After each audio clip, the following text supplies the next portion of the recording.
नमस्कार सभी को। चलिए शुरू करते हैं। इससे पहले वाली क्लास में आपको मैंने बताया कि जो ग्रुप समाकारिता था उस पे आधारित जो आपकी परिभाषाएं थी और जो थ्योरम थी वो आपको मैं करवा चुका हूँ। ठीक है, तो कुल ये 11-12 थ्योरम है, उनमें से मैंने आपको 8 थ्योरम करवा दिए। ठीक है, तो यहाँ से कोई एक क्वेश्चन आएगा, जो आपके दो पार्ट होते हैं उनमें से जो एक क्वेश्चन है वो यहाँ से आएगा, एक क्वेश्चन वो आगे से आएगा विशिष्ट उपग्रुप से। ठीक है, जो कि आज पढ़ेंगे। तो जो आपको 8 थ्योरम करवाए मैंने, उनमें से कोई ना कोई एक थ्योरम आपके एग्जाम में आपको मिल जाएगी। उसके बाद भी यदि आप और करना चाहो तो जो वो रह गई है 3-4 थ्योरम, बुक होगी आपके पास, नहीं है तो ले आइए।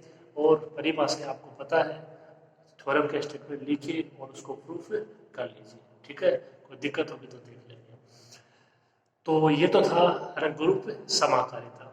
अब बात करते हैं आगे, देखो चलते हैं चैप्टर नंबर 6, विशिष्ट उपग्रुप। ठीक है, तो ये जैसे विशिष्ट उपग्रुप से पहले देखो इसके नाम से पता चल रहा है कि वो उपग्रुप होना जरूरी है।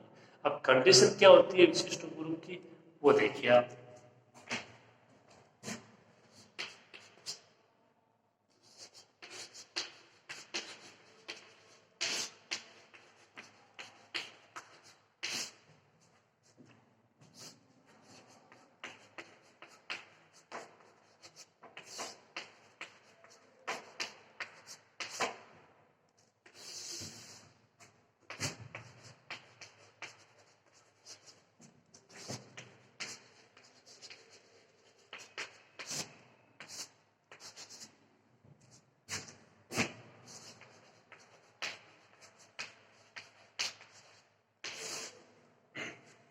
चैप्टर नंबर 6 है और उसका नाम है विशिष्ट उपग्रुप। इसका दूसरा नाम है परसामान्य उपग्रुप। तो वो बात एक ही है, इंग्लिश में इसको बोलते हैं नॉर्मल सबग्रुप। ठीक है, इसे लिखा क्योंकि आपके आगे भी काम नहीं है। विशिष्ट उपग्रुप और परसामान्य उपग्रुप, तो पहली बात तो ये आपको कोई सा भी नाम मिल जाए आपको पहचान लेना है इसको। अब इसकी कंडीशन क्या होती है वो आप देखिए।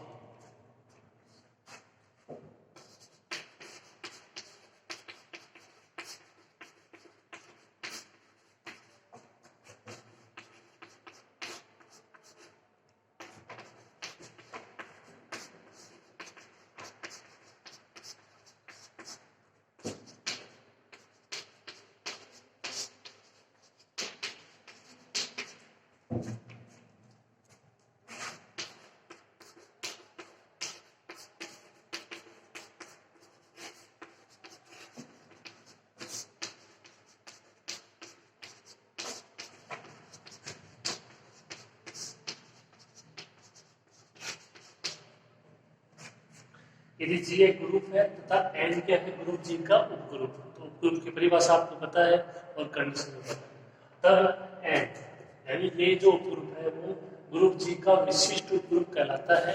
ये भी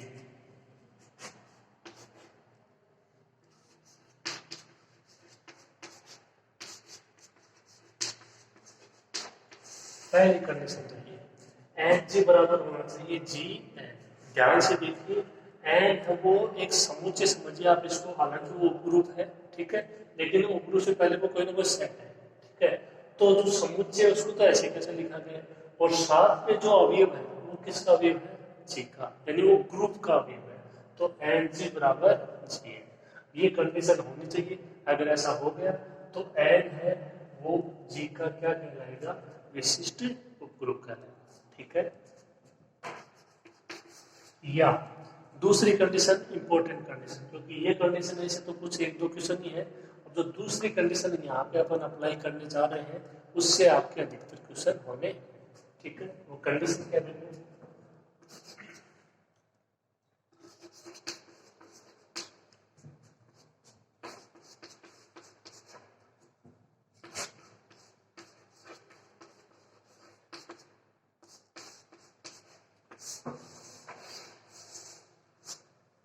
और जी बिलोंग्स टू जी, यानी आपको कोई एक अवयव देना है जी में, आप अपनी इच्छा अनुसार कोई भी अवयव ले सकते हो। एक अवयव देना है एन में।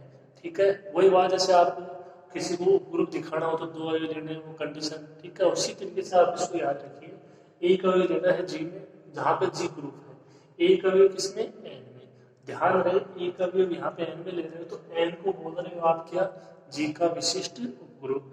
क्या होना चाहिए, ये देखिए इंपॉर्टेंट कंडीशन है, जी अक्स जी इनवर्स, जी अक्स जी इनवर्स पूरा जो एलिमेंट आएगा वो किस में बिलोंग करना चाहिए, एन में बिलोंग करना चाहिए। यदि ऐसा हो गया तो एन को क्या बोलेंगे, जी का विशिष्ट उपग्रुप। वेरी वेरी इंपॉर्टेंट कंडीशन है ये, G X G inverse belongs to N. ठीक है, ये अवयव जी का, ये जी के अवयव का प्रतिलोम अवयव, और ये बीच में एन का अवयव, इनका मल्टीप्लाई कराओ, जो अवयव आना चाहिए वो किस में आना चाहिए, वो एन में आना चाहिए। किस में आना चाहिए, एन में आना चाहिए, जो कि ग्रुप जी का उपग्रुप है। अगर ऐसा हो गया तो उस उपग्रुप को क्या बोलेंगे, जी का विशिष्ट उपग्रुप।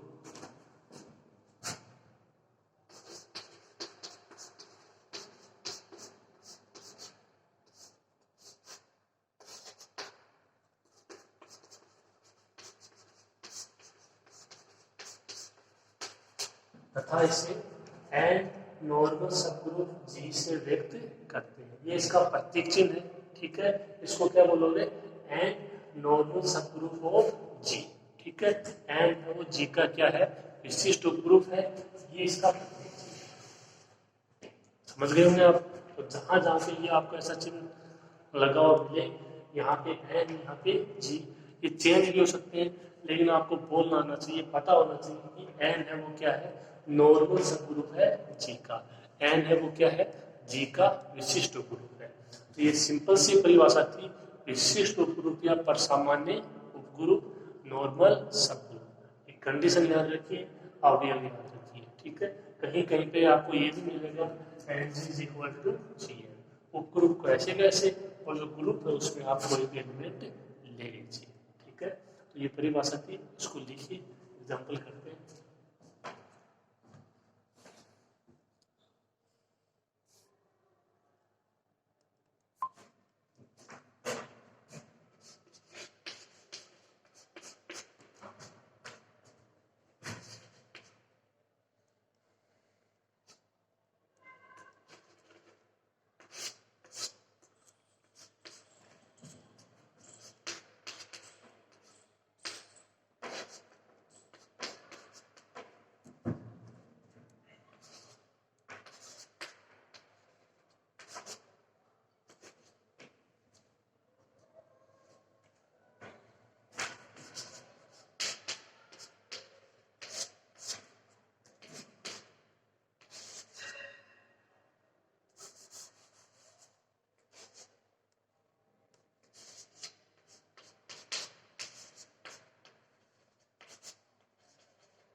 देखिए, जी हम कोई ग्रुप है, डॉट इसकी संख्या है, तो जी एक समुच्चय ग्रुप से पहले उसमें मान क्या है, 1 -1 आएगा, -1।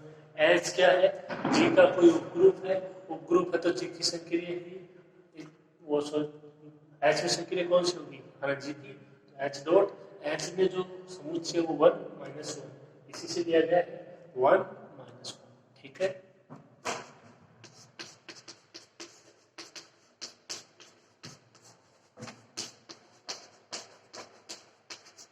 एच क्या है, जी का कोई उपग्रुप। ठीक है, तो अब आपको ये दिखाना है प्रत्येक कंडीशन के लिए, ऐसा कोई भी नहीं होना चाहिए जिसके लिए कंडीशन ना हो। प्रत्येक अवयव के लिए आपको ये दिखाना है, या ये यहाँ पे ज्ञात करना है, पता लगाना है कि एच वो जी का विशिष्ट उपग्रुप है या नहीं। ठीक है, तो एक एलिमेंट ले लेते हैं जी में, और एक एलिमेंट ले लेते हैं एच में। कंडीशन आपको पता है, G X G inverse belongs to N, N की जगह क्या है यहाँ पे एच है, और जी की जगह तो जी। ठीक है,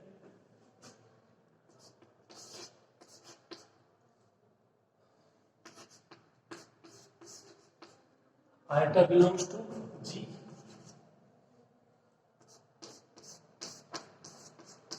-1 बिलोंग्स टू एच।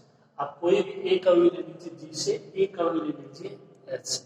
ठीक है, कंडीशन क्या थी,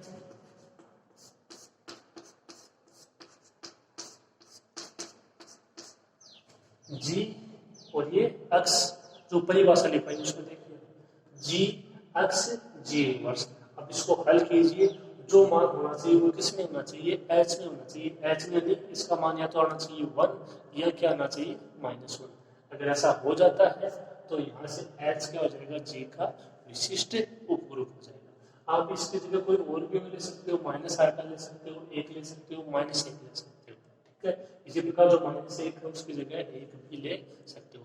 किसी भी अवयव के लिए देखिए कंडीशन आपको पता होनी चाहिए, जी एक्स जी इनवर्स, ठीक है। तो देखिए इसको हल करते हैं, आइटा इंटू -1 माइनस आइटा।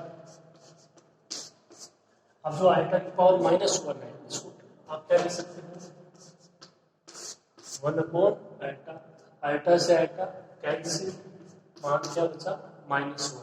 तो वहां पे देखिए -1 है वो एच में है, -1 बिलोंग्स टू एच। इसका मतलब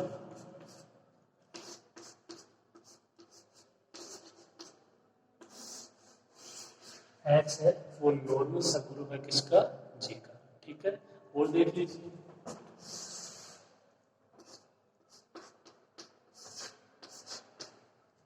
आइटा लिया था, आपकी बात लेते हैं minus iota.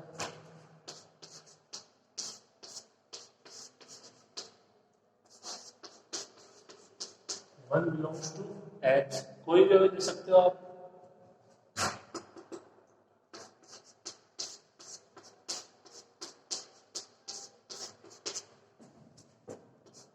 Minus eta 1 minus eta की पावर -1। इसको हल करते हैं और देखते हैं कि मान अब वो एच में आता है या नहीं। तो माइनस आइटा को 1 से मल्टीप्लाई करोगे, माइनस आइटा की पावर -1, इसको क्या लिखोगे, 1 अपॉन माइनस आइटा से minus eta cancel, 1 belongs to H, H में है।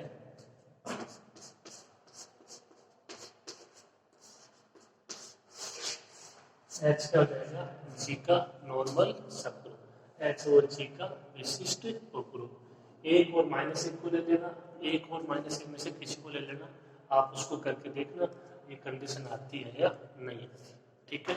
तो विशिष्ट उपग्रुप परिभाषा और एग्जाम्पल से आपको इसका मेथड है वो पता लग गया होगा कि विशिष्ट उपग्रुप दिखाने के लिए आपको क्या प्रूव करना पड़ेगा, ठीक है। इसको नोट कीजिए, थ्योरम स्टार्ट करते हैं।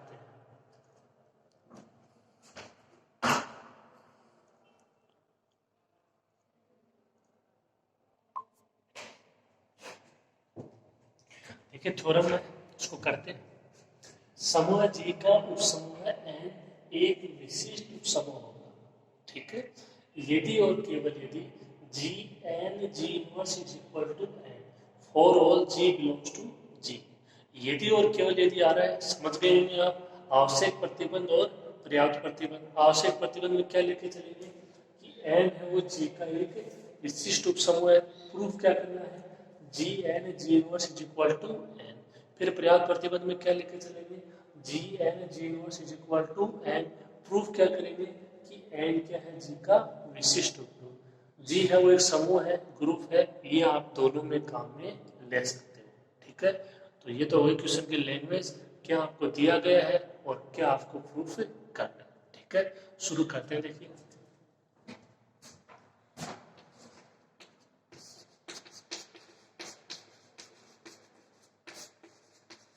क्योंकि जी एक समूह है,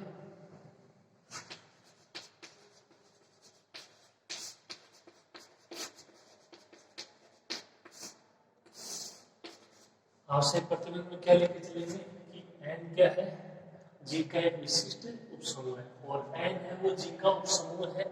ये भी दोनों में काम में ले सकते हो क्योंकि एन को विशिष्ट उपसमूह दिखाना है पर्याप्त प्रतिबंध में, ठीक है। तो यहाँ से जी है वो क्या है, एक समूह है, और एन क्या है,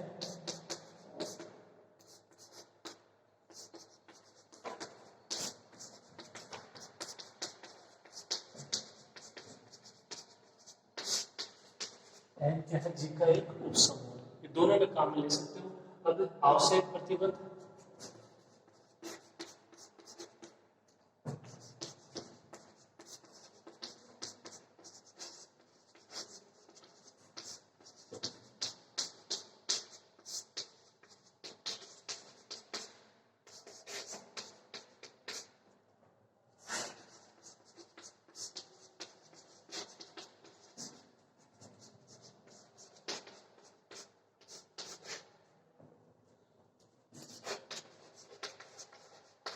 तो हमसे करते हुए क्या लेके चलेंगे कि एन क्या है, ग्रुप जी का विशिष्ट ग्रुप है। तो सिद्ध करना है कि G N ji inverse is equal to N for all G belongs to G. तो सबसे पहले देखिए आपको ये प्रूफ करना है, विशिष्ट ग्रुप आप ले रहे हो तो इसका मतलब विशिष्ट ग्रुप की परिभाषा आप काम में ले सकते हो, उसकी कंडीशन है वो काम में ले सकते हो। इसके लिए आपको परिभाषा पता होनी चाहिए, आपको लिखवा दिए मैंने। अब जो प्रूफ करना है उसकी तरफ चलते हैं। G N ji inverse is equal to N. देखिए यहाँ से इसको जो प्रूफ करेंगे वो इस प्रकार प्रूफ करेंगे, ए कंटेनिंग बी और बी कंटेनिंग ए। क्या हो जाएगा, ए बराबर बी, यानी यहाँ से इसको इस प्रकार प्रूफ करेंगे, जी एन जी इनवर्स कंटेनिंग एन और एन कंटेनिंग जी एन जी इनवर्स। तो क्या हो जाएगा, ऐसे G N ji inverse is equal to N, ये आपने पढ़ा होगा, ठीक है। उस तरीके से इसको प्रूफ करें, ठीक है। देखिए शुरू करते हैं।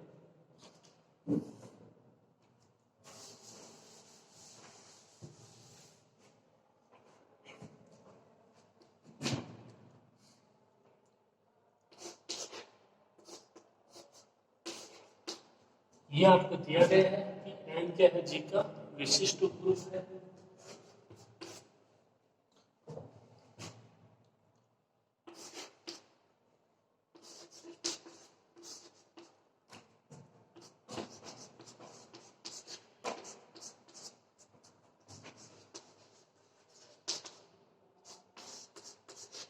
तो ये विशिष्ट ग्रुप की कंडीशन हो गई, परिभाषा हो गई। जी बिलोंग्स टू जी, एक कभी दे दिया आपने एन में small N, condition g N ji inverse belongs to capital N, विशिष्ट ग्रुप की परिभाषा, ठीक है।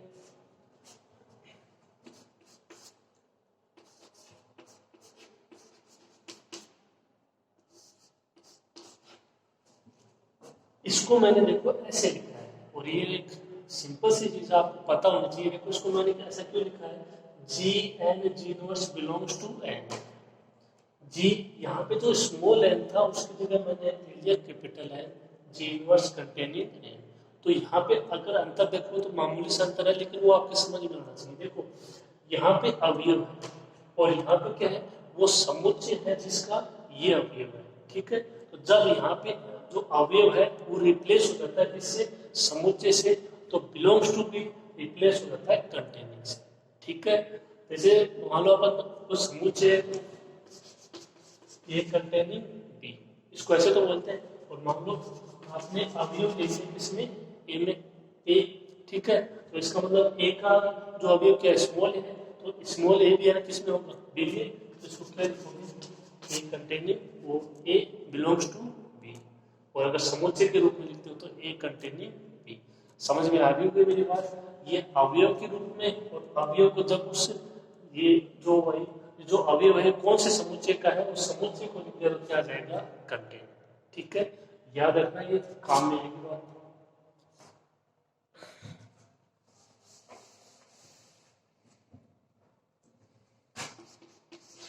क्या आ गया, जी एन जी इनवर्स कंटेनिंग एन, ठीक है। तो एक कंडीशन तो आ गई, जी एन जी इनवर्स कंटेनिंग एन। अब ये दूसरी कंडीशन क्या लेके आनी है, एन कंटेनिंग जी एन जी इनवर्स, ठीक है। तो वो कंडीशन देखो इसी से आएगी, जो आपकी ये समीकरण है, आप इसको समीकरण बोलो जो भी है, ये समीकरण एक से ही प्राप्त होगा, क्या, एन कंटेनिंग जी इनवर्स जी एन जी इनवर्स, ठीक है। अब वो आएगा कैसे, देखो यहाँ पे अपने को ये लेके आना है, एन कंटेनिंग जी एन जी इनवर्स। कंटेनिंग तो क्या है, इसका मतलब यहाँ पे जो एन होना चाहिए और यहाँ पे क्या होना चाहिए, जी एन जी इनवर्स। ये थोड़ा सा आपको सोचना पड़ेगा, ठीक है। तो ये देखो आगे कैसे होगा,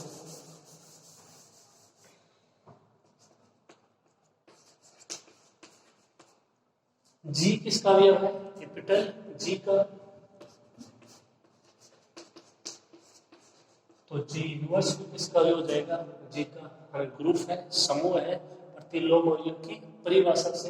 तो जब जी यहाँ पे इसका अवयव है किसका, कैपिटल जी का, तो आपने ये लिखा है इसको, ठीक है। अब ये कह रहे हैं कि जो जी इनवर्स है वो भी अवयव है किसका, जी का। और ये कंडीशन किसके लिए, फॉर ऑल मतलब जी के सभी अवयव के लिए। तो आपने दूसरा अवयव लिया जी इनवर्स। तो यहाँ से देखो ऐसा समीकरण से क्या हो जाएगा,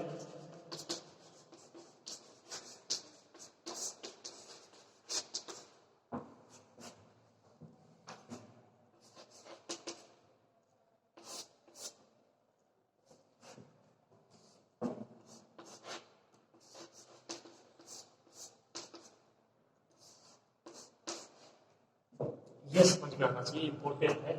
इसमें खाली इतना किया है कि जो जी है उसको मैंने रिप्लेस कर दिया है जी इनवर्स।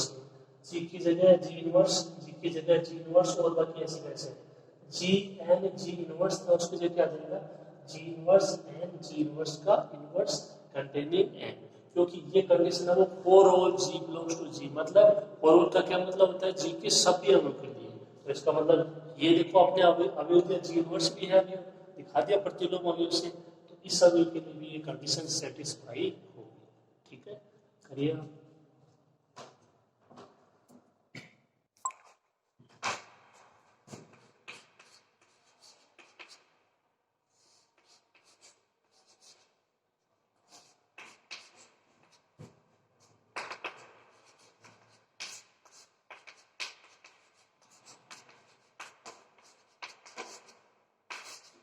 जी इनवर्स का इनवर्स का मान जी, तो क्या हो जाएगा ऐसे g inverse N g containing N. ये मैं आपको प्रूफ करवा चुका हूँ। ठीक है, अब देखिए जो आपको यहाँ से दूसरी कंडीशन लेके आनी है उसके बारे में सोचिए थोड़ा सा। यहाँ पे केवल एन होना चाहिए और इधर क्या होना चाहिए एन कंटेनिंग जी एन जी इनवर्स। तो एक और दो से जो प्रूफ करना वो आ जाएगा। अब यहाँ पे केवल एन होना चाहिए, तो सोच लीजिए जी इनवर्स को हटाना है और जी को हटाना है। जी इनवर्स हटेगा किससे, जी से हट जाएगा, और जी किससे हटेगा जी इनवर्स से। दोनों तरफ पूर्व संक्रिया और उत्तर संक्रिया सही से करवा दीजिए, मान आपको प्राप्त हो जाएगा। ठीक है, आसान सी थ्योरम है।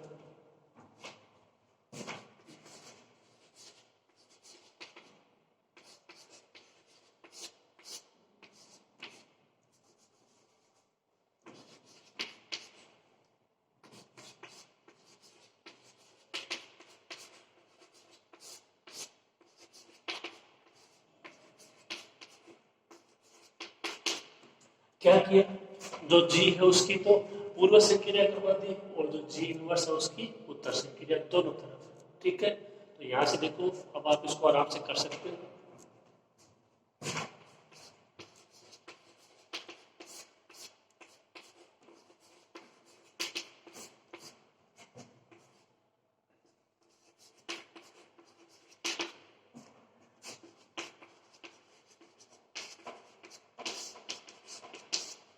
साचर्यता से इसको ऐसा लिख दिया, इसका मान ई और इसका मान भी ई, प्रतिलोम अवयव के अस्तित्व से।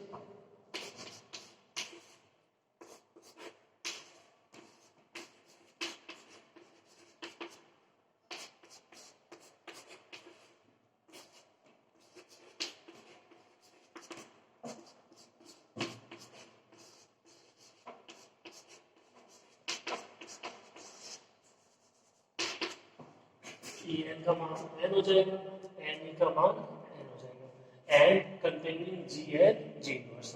समीकरण एक में समीकरण दो से क्या हो जाएगा G N ji inverse is equal to N.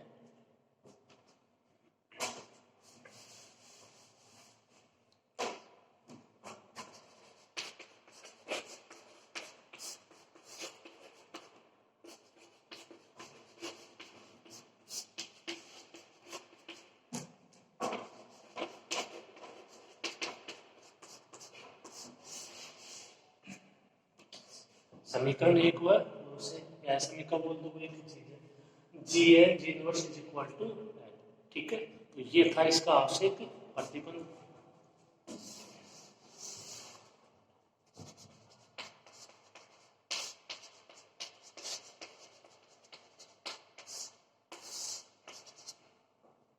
पर्याप्त प्रतिबंध में ये लेके चलेंगे और आपको दिखाना है कि एन क्या है जी का विशिष्ट प्रूफ है।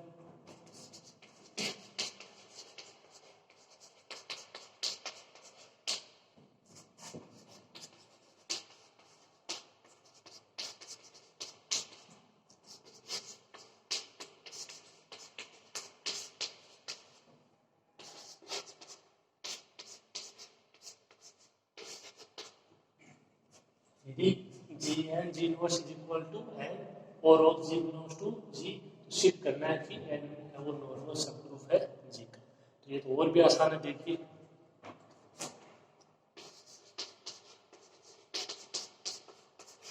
आप लिख के चलो G N ji inverse is equal to N.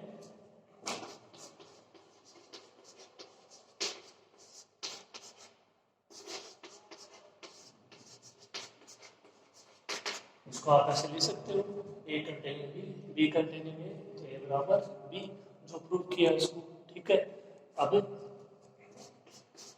N है वो नॉर्मल सबग्रुप है जी का, तो इसकी कंडीशन देख लीजिए। जब एन है वो जी का भी एन का भी है स्मॉल है, और जो स्मॉल जी वो कैपिटल जी का, तो जी एन जी इनवर्स अभी होना चाहिए किसका, कैपिटल एन का।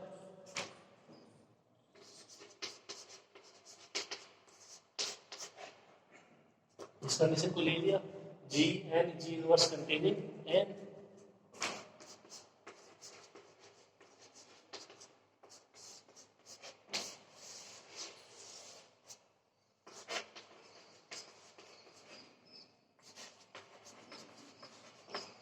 या इसकी जगह क्या लिख सकते हो, जो कंटेनिंग है उसको बिलोंग्स करोगे तो समुच्चय का भी ले लिया, G N ji inverse belongs to N, और all N belongs to capital N लिया है, और जी बिलोंग्स टू जी। ये किसी कंडीशन है विशिष्ट उपग्रुप की।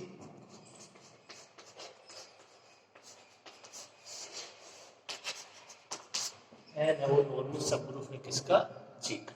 ठीक है, तो ये थ्योरम थी, कंप्लीट कर लीजिए इसको।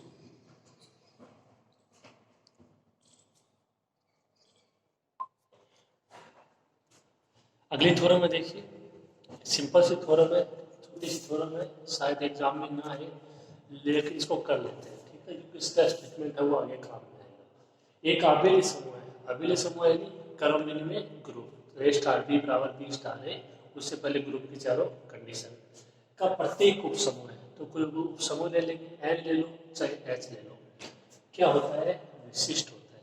यानी ये कह रहा है कि प्रत्येक क्रम विनिमय ग्रुप का जो ग्रुप होता है वो क्या है, विशिष्ट उपग्रुप होता है। करना क्या है, कोई क्रम विनिमय ग्रुप ले लेंगे जी, उसका कोई उपसमूह ले लेंगे एन या एच, तो एन को आपको दिखाना है कि जी का क्या है, वो विशिष्ट उपग्रुप है। ठीक है, देखिए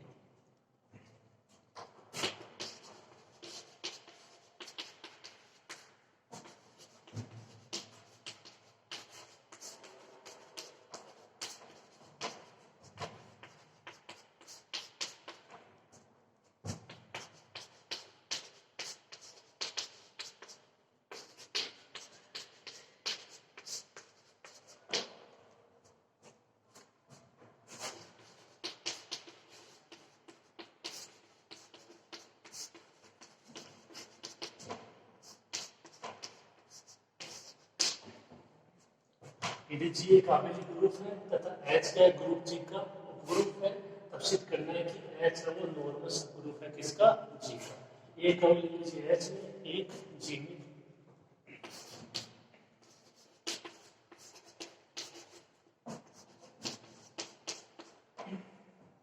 यहां से प्रूव क्या करोगे, जी एच जी इनवर्स होना चाहिए किसमें, कैपिटल एच में, बस इतना सा दिखाना है। एच का देना जी का विशिष्ट उपग्रुप, तो मान याद करेंगे किसका, जी एच जी इनवर्स का।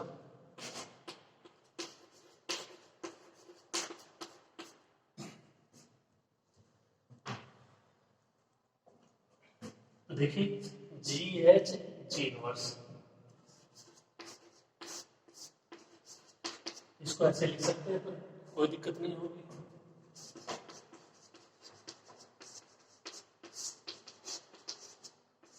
साक्षरता से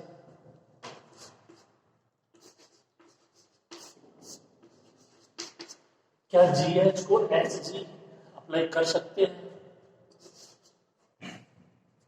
देखिए जी तो जी का ही अवयव है, लेकिन एच किसका अवयव है, एच का।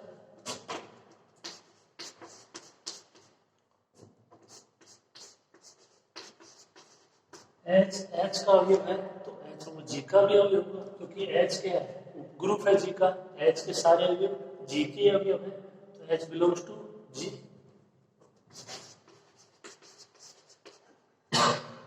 और जी तो आपने लिया ही, कैपिटल जी में है, तो एच जी को क्या लिख सकते हो, जी एच, क्योंकि जी क्या है, एक आबेली ग्रुप है।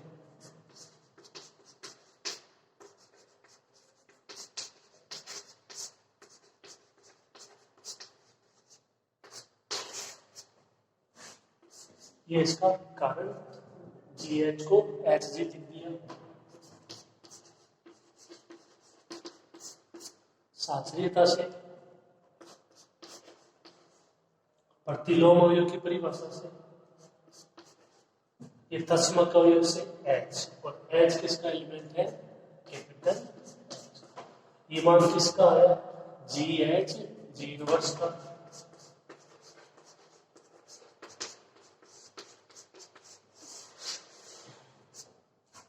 जी लिया कैपिटल जी में, एच लिया कैपिटल एच में, क्या प्रूव कर दिया, g H g inverse belongs to capital H, यानी एच है वो जी का विशिष्ट उपग्रुप